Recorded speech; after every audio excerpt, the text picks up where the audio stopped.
Date സഹിതം സർക്കാർ അധികാരത്തിൽ വരുന്നതിന് മുൻപ് തന്നെ ഒരു മാനദണ്ഡവുമില്ലാതെ സർക്കാർ ജീവനക്കാരെ സ്ഥലം മാറ്റത്തിനിടയാക്കിയ ചില സംഘടനാ ഭാരവാഹികൾ നൽകിയ കത്ത്, അതിൻ്റെ ഭാഗമായി നടപടിയെടുത്ത ഉദ്യോഗസ്ഥർ. സർ, അതിനാരാണ് അധികാരം നൽകിയത്? എങ്ങനെയാണ് അത്തരമൊരു അധികാര വിനിയോഗം നടന്നത്? ആരാണ് ഇവരെ ഇതിന് ചുമതലപ്പെടുത്തിയത്? സർ, നിയമപ്രകാരം ഇവർക്ക് എന്ത് അധികാരമാണ് ഇതിനൊക്കെയുള്ളത്? ഇത്തരം ഉത്തരവുകൾ പുറപ്പെടുവിച്ച ഉദ്യോഗസ്ഥർ അവരെ ആരായാലും ഇതെല്ലാം പൊതു താൽപ്പര്യത്തിനാണ് എന്നാണ് എഴുതി വച്ചിരിക്കുന്നത്. അവർക്ക് സ്ഥാനമാനങ്ങൾ നൽകിയതിനെക്കുറിച്ച് ഇവിടെ പറയുകയുണ്ടായി. അത് കൃത്യമായി കാര്യങ്ങൾ ചെയ്തതിൻ്റെ ഉപകാരസ്മരണയായിരിക്കാം. സർ, പൊതു താൽപ്പര്യം നിശ്ചയിക്കാൻ ഇവർക്കാരാണ് അധികാരം നൽകിയിട്ടുള്ളത്?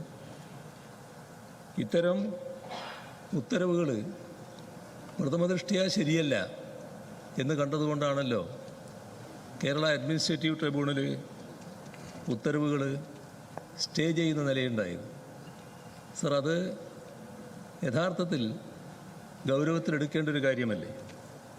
സർ, ഇവിടെ സംഘടനാ ലെറ്റർ ഹെഡിൽ സ്ഥലം മാറ്റ നിർദ്ദേശം നൽകി അതിനുള്ള ഉത്തരവുകൾ പുറപ്പെടുവിക്കുന്നതിനിടയാക്കിയ അത്തരം വകുപ്പ് മേധാവികളെ ഭീഷണിപ്പെടുത്തി ഉത്തരവ് ഇറക്കിച്ചവരുണ്ട്. സർ, അത്തരം ആളുകൾക്കെതിരെ നടപടിയെടുക്കാൻ തയ്യാറാകണ്ടേ? ഇവിടെ അച്ചടക്ക നടപടി സ്വീകരിക്കാൻ തയ്യാറാകേണ്ടതായിട്ടുണ്ട്.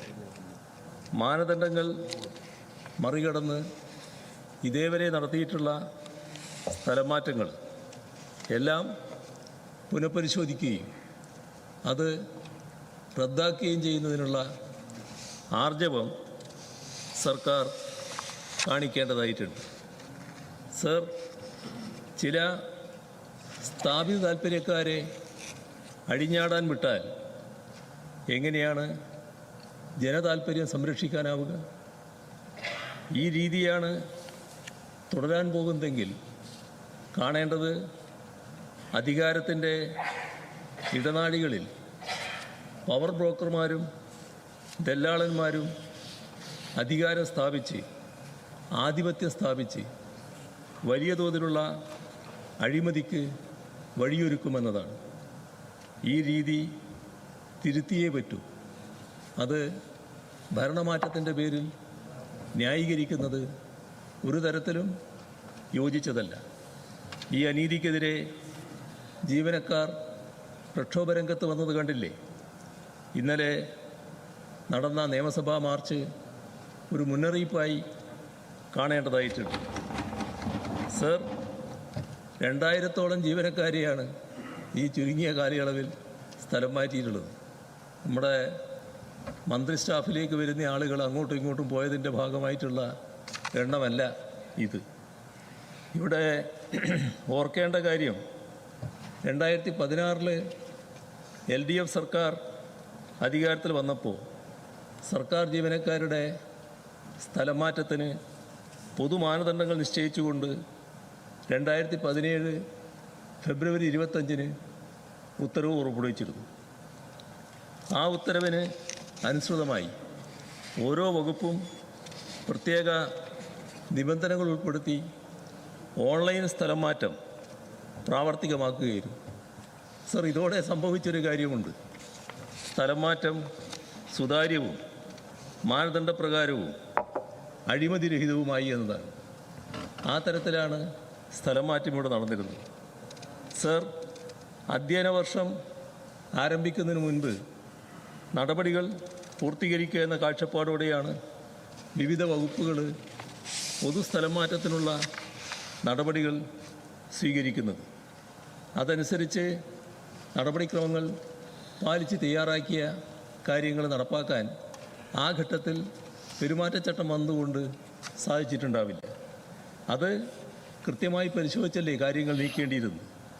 എന്ത് അപാകതയാണ് അതിൽ നിങ്ങൾക്ക് കാണാൻ കഴിയുക?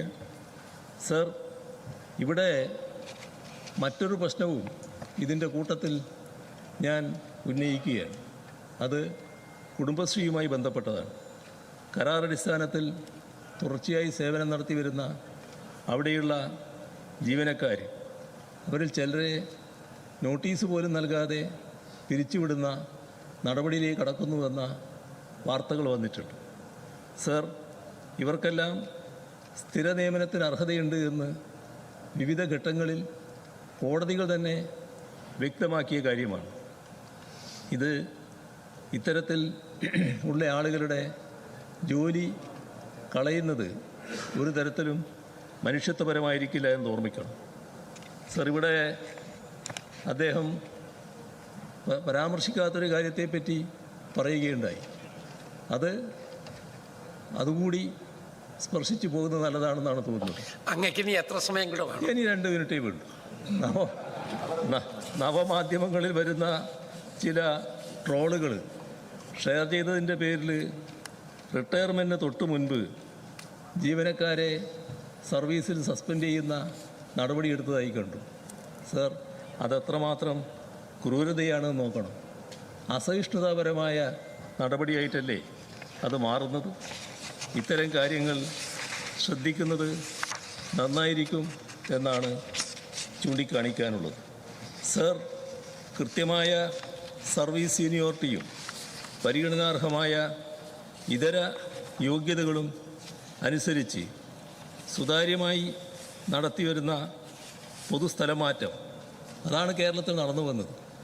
അത് അട്ടിമറിക്കുന്നത് തീർത്തും ജനാധിപത്യ വിരുദ്ധമാണ്. ഇത് നമ്മുടെ ബഹുമാനായ മന്ത്രി പറഞ്ഞ കാര്യങ്ങളിൽ ഇത് തന്നെ ആവർത്തിക്കുമെന്ന സൂചനയാണ് ഉണ്ടായിട്ടുള്ളത്. നീതിരഹിതമായ സ്ഥലം മാറ്റം തുടരും എന്ന തരത്തിലാണ് അദ്ദേഹം ഇവിടെ പ്രഖ്യാപനം നടത്തിയിട്ടുള്ളത്. അതിൽ ശക്തമായ പ്രതിഷേധം രേഖപ്പെടുത്തിക്കൊണ്ട് ഞാനും എൻ്റെ കക്ഷിയും വാക്കൗട്ട് ചെയ്യുകയാണ്. വളരെ ഗൗരവപ്പെട്ടൊരു വിഷയം തന്നെയാണ് ഇന്നത്തെ അടിയന്തര പ്രമേയത്തിന് വിധേയമായിട്ടുള്ളത്. വിശദാംശങ്ങൾ ഇവിടെ പറഞ്ഞതുകൊണ്ട് ഞാനത് വിശദീകരിക്കുന്നില്ല.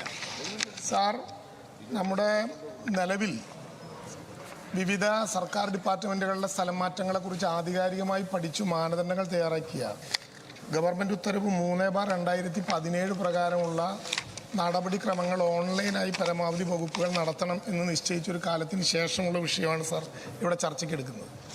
ബഹുമാനപ്പെട്ട അംഗം ഇവിടെ സൂചിപ്പിച്ചതുപോലെ, മന്ത്രി മറുപടിയിൽ പറഞ്ഞതുപോലെ, ഒരു ഗവൺമെൻറ് മാറി വരുമ്പോൾ നയപരമായ കാര്യങ്ങൾ ഉൾപ്പെടെ പ്രവർത്തന സൗകര്യാർത്ഥം ചില മാറ്റങ്ങൾ ഉണ്ടാകും എന്നുള്ളത് സാധാരണയാണത് മനസ്സിലാക്കാനും പറ്റും. എന്നാൽ മാനദണ്ഡങ്ങളെ ആകെ കാറ്റിൽ പറത്തി സത്യപ്രതിജ്ഞയ്ക്ക് മുമ്പ് നടന്ന ട്രാൻസ്ഫറുകളെ കുറിച്ച് പറഞ്ഞല്ലോ. അങ്ങേക്കറിയാവുന്നതുപോലെ സത്യപ്രതിജ്ഞയ്ക്കും ശേഷം ഓരോ വകുപ്പിൻ്റെയും മന്ത്രിമാരാരാണെന്നോ ഏതൊക്കെ പാർട്ടിക്കാണോ ആ വകുപ്പുകൾ എന്ന് തീരുമാനിക്കുന്നതിന് മുമ്പ് ചില സർവീസ് സംഘടനകൾ അവരുടെ പ്രത്യേക നിർദ്ദേശം വിശദീകരണക്കുറിപ്പിൽ തന്നെ രേഖപ്പെടുത്തിക്കൊണ്ടുള്ള സ്ഥലം മാറ്റങ്ങൾ യഥാർത്ഥത്തിൽ കേരളത്തിലെ സർക്കാർ ജീവനക്കാരുടെ രംഗത്ത് പ്രാപ്യമായ ഗുണകരമായ ഒന്നാണോ എന്ന് അങ്ങക്ക് പരിശോധിക്കാൻ പറ്റുമോ? സാർ, ഇവിടെ ചിലത് വായിച്ചു, അതുകൊണ്ട് ഞാൻ വായിക്കുന്നില്ല. കേരള NGO അസോസിയേഷൻ്റെ സംസ്ഥാന പ്രസിഡന്റ് ശ്രീ AM ജാഫർ ഖാൻ്റെ പേരിൽ മണ്ണ് പരിവേഷണ മണ്ണ് സംരക്ഷണ വകുപ്പ് വഴുതക്കാടിന് അയച്ചു കൊടുത്ത ഒരു കത്തിൻ്റെ കോപ്പിയാണ് സാർ. ഇത് വ്യാപകമായി സർക്കാർ ജീവനക്കാരുടെ ഇടയിൽ പ്രചരിച്ചുകൊണ്ടിരിക്കുകയാണ്. വഴുതക്കാടുള്ളയാളെ വടക്കാഞ്ചേരിയിലേക്ക്, തലശ്ശേരിയിലുള്ളയാളെ മാനന്തവാടിയിലേക്ക്. ഇത് ഏത് ഉദ്യോഗസ്ഥ താല്പര്യത്തിനും ഏത് ഔദ്യോഗിക സംവിധാനത്തിനും വേണ്ടിയാണ് സാർ? ഇങ്ങനെ ഒരു കത്ത് കൊടുത്താൽ ആ കത്ത് കൊടുക്കുകയും അത് നാട്ടിൽ പ്രചരിപ്പിക്കുകയും ചെയ്യുന്നതിൻ്റെ പിന്നിലുള്ള താല്പര്യങ്ങൾ എന്താണ് സാർ? നമ്മൾ അങ്ങോട്ടും ഇങ്ങോട്ടും പറഞ്ഞുകൊണ്ട് മാത്രം പ്രശ്നം തീരുമോ? ഗുരുതരമായൊരു വിഷയമല്ല. അങ്ങേക്കറിയാം, ഇപ്പോൾ ജൂൺ മാസം, മെയ് മാസം എന്ന് പറഞ്ഞാൽ കേരളത്തിലെ കോളേജുകളിലും സ്കൂളുകളിലും അധ്യയനം ആരംഭിക്കുകയാണ്. ഈ സമയത്ത് വില്ലേജ് ഓഫീസുകൾ അതുമായി ബന്ധപ്പെട്ട എത്രയോ രേഖകൾ കൊടുക്കേണ്ട ഒരു സമയമാണ്. ആ സമയത്ത് വില്ലേജ് ഓഫീസർമാരെ തലങ്ങും വിലങ്ങും മാറ്റിക്കൊണ്ടിരിക്കുകയാണ് സാർ. നിങ്ങൾ വില്ലേജ് ഓഫീസർമാരെ മാറ്റാൻ ഉദ്ദേശിക്കുന്നുണ്ടെങ്കിൽ ഇവിടെ പറഞ്ഞതുപോലെ ഞങ്ങൾ മാറ്റും എന്നാണ് നടപടിയെങ്കിൽ ജൂൺ കഴിഞ്ഞൊന്ന് മാറ്റാൻ തീരുമാനിക്കണ്ടേ? മെയ് മാസം ജൂൺ മാസം തലങ്ങും വിലങ്ങും മാറ്റിയാൽ അങ്ങേക്ക് അറിയാവുന്നതുപോലെ നിയമപരമായി സ്ഥലം മാറുമ്പോൾ ഒരു ജോയിനിങ് ടൈം 7 ദിവസം കൂടി അവർക്ക് എടുക്കാൻ പറ്റും. അതുകൂടി വെച്ചാൽ ഇത്തവണത്തെ കോളേജ് അഡ്മിഷനും സ്കൂൾ അഡ്മിഷനും എങ്ങനെയാണ് സാർ വില്ലേജ് ഓഫീസിൽ നിന്നുള്ള രേഖകൾ നമ്മുടെ കുട്ടികൾക്ക് കിട്ടുക? സാർ, സെൻസസ് ഡ്യൂട്ടിയിലുള്ള ഉദ്യോഗസ്ഥന്മാർ 2027 മാർച്ച് വരെ സ്ഥലം മാറ്റം പാടില്ല എന്നൊരു ഗവൺമെൻറ് ഉത്തരവ് നിൽക്കുകയാണ് സാർ. അങ്ങനെ ഒരു ഗവൺമെൻറ് ഉത്തരവ് നിൽക്കുമ്പോൾ സെൻസസ് ഡ്യൂട്ടിയിൽ ചുമതലപ്പെട്ട ആളുകൾ ഉൾപ്പെടെ മാറ്റുകയാണ്. റവന്യൂ വകുപ്പിൽ അങ്ങേക്ക് അറിയാവുന്നതുപോലെ HRMS നിലനിന്നിരുന്ന ഒരു സ്ഥലമാണ്.